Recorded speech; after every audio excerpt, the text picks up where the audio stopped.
안녕하세요. 서양화가 김수영입니다. 8월 오늘이 9일입니다.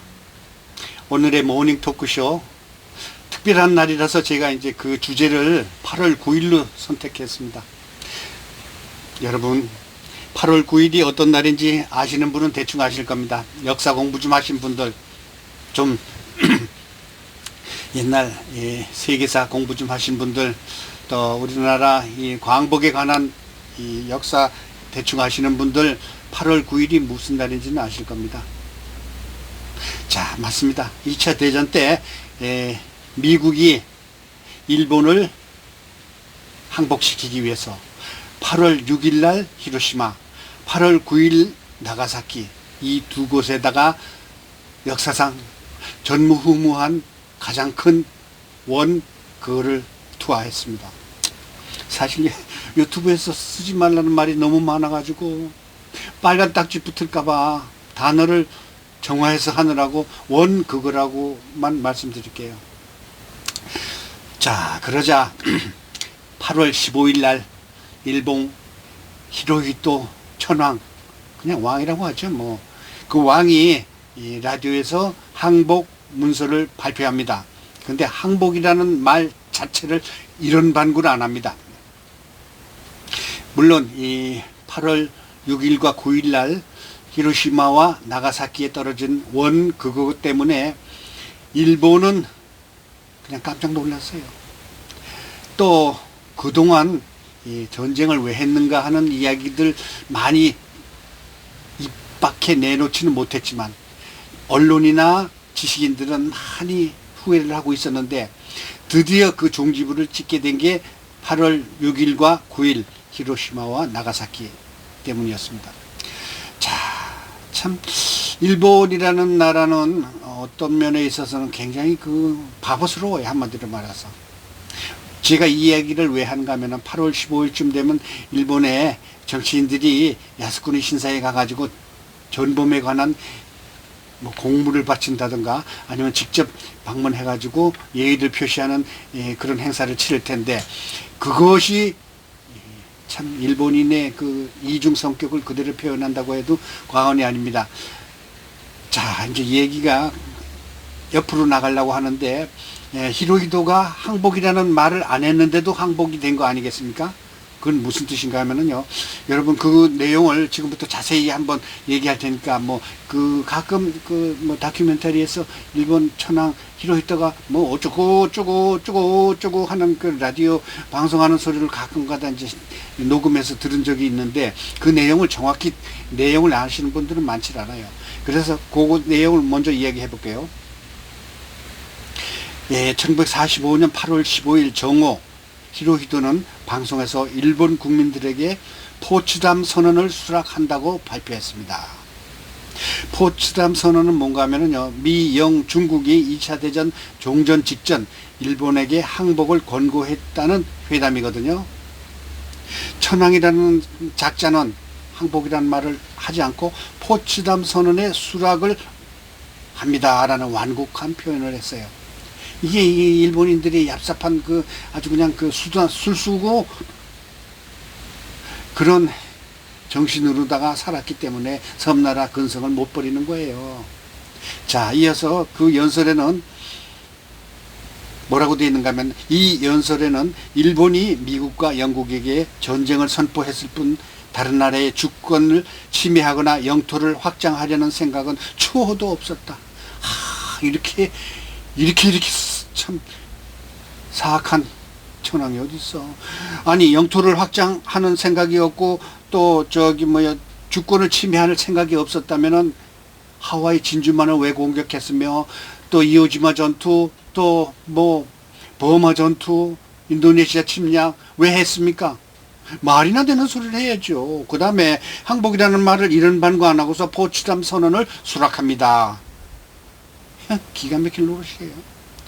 또 천황이란 작자가 하는 말이, 정직하고 고결한 품성을 도약하여 굳은 의지로 보고 나아가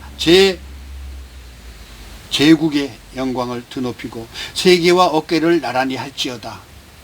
항복문서에서 이런 말을 하는 거예요. 참네. 항복이라는 말도 안 하면서. 그런데 이 소리를 무슨 뜻인지를 알고 미리 예고를 했기 때문에 일본 국민들은 라디오 앞에서 그냥 울고불고 짜고 거리에서 그냥 무릎 꿇고 앉아가지고 항복하면서 울었습니다. 사람들이. 일본 국민들이 운 이유를 저들은 이해를 못해요. 우리 대한민국은 그 당시에 서대문에 있는 형무소에 있는 그 독립투사들을 다 내놓아 주면서 우리가 스스로 그러면서 영천 전차 종점에서 사람들이 모여가지고 막 만세를 부르는 사진이 아직도 있잖아요. 그런데 일본은 종전선언을 그렇게 하면서 도쿄 대공습이라는 말 들어보셨나요? 도쿄를 완전히 쑥대밭으로 만들었어요, 미국이. 이오지마 진토 내지는 뭐 태평양 섬나라에서 참 그 뜨거운 데서 일본과 미국 해군들이 육군들이 얼마나 많은 피해를 봤습니까? 일본 본토에서 300만 명의 일본 국민이 하늘나라로 갔습니다. 도쿄 대공습에 이어서 일본 전토를 공습하면서 자, 이게 뭐 때문에 벌어졌습니까? 진주만이 뭐 때문에 했을까요? 2차 대전이 일본이 뭐 때문에 했을까요? 거기에 대해서 잠시 또 이따 말씀드릴게요. 일본이라는 나라는 서양 문물을 우리 조선보다 조금 일찍 받아들여 가지고 좋은 방향으로 발전을 일으키고 국가 대계를 위해서 참 앞서가는 그런 문명을 받아들이면서 한편으로는 세계를 집어먹으려고 하는 그 참 음흉한 야망으로 문명을 이용한 겁니다.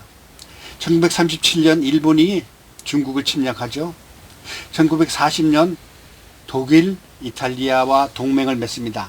독일, 이탈리아, 일본 이 세 사람들이 2차 대전을 이 세 나라가 2차 대전을 일으킨 원형들이에요. 뭐 아돌프 히틀러 이야기 또 이탈리아의 그 독재자 이야기 이런 얘기는 뭐 이야기하려면 끝이 없고요.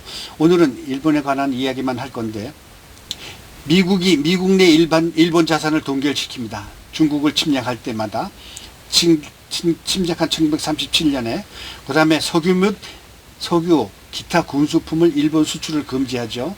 그 다음에 제일 중요한 거 1941년 7월에는 미국의 일본과의 모든 상업 금융 관계를 끊어버립니다. 참 저들이 참 받아들여야 할 당연한 벌칙이죠. 그런데 일본에서 어떤 자가 전쟁을 시작했는가 하면은 야마모토 이소로쿠라는 자가 있었어요. 일본 연합 함대 사령관이 미국 태평양 함대를 한번 묵사발을 만들어 보자 이래가지고 진주만을 습격을 했는데 1941년 11월 23일 일본 항공모함 6척, 전함 2척, 순양함 3척, 구축함 11척. 이야, 참 이걸 동원해가지고 진주만으로 하와이로 출발을 한 거예요. 이 중장 금호 수이치, 이모 수이치, 주이치라는 자가 중장 지휘를 해가지고 하와이 북쪽 440km 지점으로 향해 나갔습니다. 440km라면 서울에서 이제 부산 정도 되는데 하와이에서 그 정도까지 일본 함대와 군함들이 몰려올 때 미국은 몰랐어요. 참 지금 같으면 참 어리숙한 얘기지. 1941년 11월 23일 그 다음에 일본의 그 유명한 있죠. 가미가제 특공대 360대가 동원이 됐습니다. 참 간도 크지. 어떻게 그 잠자는 이 사자를 건드려 코털을 뽑고. 일본이 이런 사람, 일본 애들이에요. 이런 애들이. 그리고 일본 우익들이 아직도 자기들은 피해자라고 난리 부르스를 치고, 예, 심지어 도쿄 올림픽 때 요번에 IOC 위원장에게 히로시마 그 원 거기에 가가지고 고개 숙여달라고 얘기를 했는데 IOC 위원장이 나는 못하겠다 그랬잖아요. 왜냐하면 침략자들이 이 벌린 당연한 벌인데 왜 IOC 올림픽 위원장이 정치에 관한 이야기에 가입을 하고 또 거기 가서 고개 숙이고 그러겠습니까? 그래서 당연한 거죠. 1941년 12월 7일 진주만에는요, 아리조나호, 캘리포니아호, 웨스트 버지니아호가 있었고, 오클라호마호, 메릴랜드주, 테네시호, 펜실베니아주호, 이런 그 참 거대한 배가 있었는데, 이 중에서 세 배가 침몰했습니다. 아리조나, 캘리포니아, 웨스트 버지니아. 그 다음에 오클라호마호는 완전히 뒤집혔고요. 메릴랜드호, 테네시호, 펜실베니아호는 큰 타격을 입었습니다. 자, 기습 공격을 하도록 미국이 모르고 있었다니, 참 미국도 조금 그 당시에는 좀 안이했다고 할까요? 아니면 준비 소홀이었다고 할까요? 미국은 함섭 18척, 침몰 180여 대 비행기 파괴 군인 2,300명, 민간인 3,400명이 피해를 봤습니다. 하늘나라로 갔죠. 일본은 60대, 비행기 60대, 소형 잠수함 5대만 잃었을 뿐이에요. 자, 이러니 미국이 얼마나 세게 당한 건지, 역사상 미국 내로 이 강하게 이렇게 그 참 침략을 한 나라가 일본밖에 없어요. 물론 요 얼마 전에 1990 몇 년에 그 뉴욕에 참 대공습도 있긴 있었지만, 함정을 몰고 와가지고 자, 이렇게까지 진주만을 그냥 쑥대밭을 만들어 놓은 역사상 처음 있는 일이잖아요. 물론 그 전에 독립전쟁할 때 영국과 뭐 싸우기도 했지만, 그래서 미국이 그때부터 이제 본격적으로 일본하고 이제 싸움을 시작하는데, 미국도 그 당시에는 뭐 이를테면은 태평천국이나 다를 바 없었어요. 유럽에도 진출을 했고 일본과도 싸워야 되고, 이제 뭐 양다리 걸쳐서 막 그냥 협곡을 당하니 어쩔 수가 없는 거예요, 미국도. 그래가지고 찌지고 볶고 푸닥닥 푸닥거리를 막 그냥 미드웨이, 또 일본의 필리핀 전투까지, 또 인도네시아, 또 자바, 또 버마, 이런 데까지 다 가지고, 그 더운 나라에 가가지고, 콰이강의 전투라는 영화 보셨죠? 콰이강의 다리. 그 다리에 이제 영국군 그 포로들이 잡혀가지고 다리를 놔다는데, 일본 기차가, 군수품 실은 기차가 지나가도록 만들었는데, 포로라서 어쩔 수 없는 거 아니겠어요? 그렇듯이 영국과 미국을 완전히 그냥 가지고 놀라고 마음먹었는데, 기어코 8월 6일과 9일 히로시마와 나가사키에서 종말을 가지게 된 거예요. 그러니까 8월 15일 날 일본 히로히토가 항복을 하면서도 항복이라는 말을 안 쓰고 포츠담 선언을 수용합니다, 이따운 말을 돌려가지고 허락을 했습니다. 자, 그러면은 야스쿠니 신사에 관한 이야기도 또 해봐야 되겠죠? 자, 이제 그 전쟁이 끝나고 전범을 모신 야스쿠니 신사에 대한 이야기를 해보겠습니다. 여러분 뭐 뉴스에 많이 봤죠? 아베가 야스쿠니 신사에 공물을 바치고 또 거기 가가지고 좀 예의를 표시한다는 거, 그게 무슨 대수냐고요? 왜냐하면은 일본 전범 있잖아요. 여러 가지 도요토미 히데요시, 그거는 임진왜란이고요. 그 뒤로 제2차 대전 전범, 2차 대전 얘기는요, 사실은 뭐 10부작, 30부작, 50부작, 100부작 해도 끝이 없는데, 아주 요점만 참 추려서 하려니까 참 쉽질 않네요. 자, 1차 얘기는 전쟁이 끝난 다음에 1945년 8월 15일 이후에 이제 미 군정이 시작이 되잖아요. 근데 그때부터 연합국, 그러니까 포츠담 회담에서 미국과 영국과 중국이 일본을 전범 재판을 시작을 했습니다. 근데 사실은 그 중에서 제일 많은 피해를 가진 나라가 세 나라 중에 어딘가 하면 중국이에요.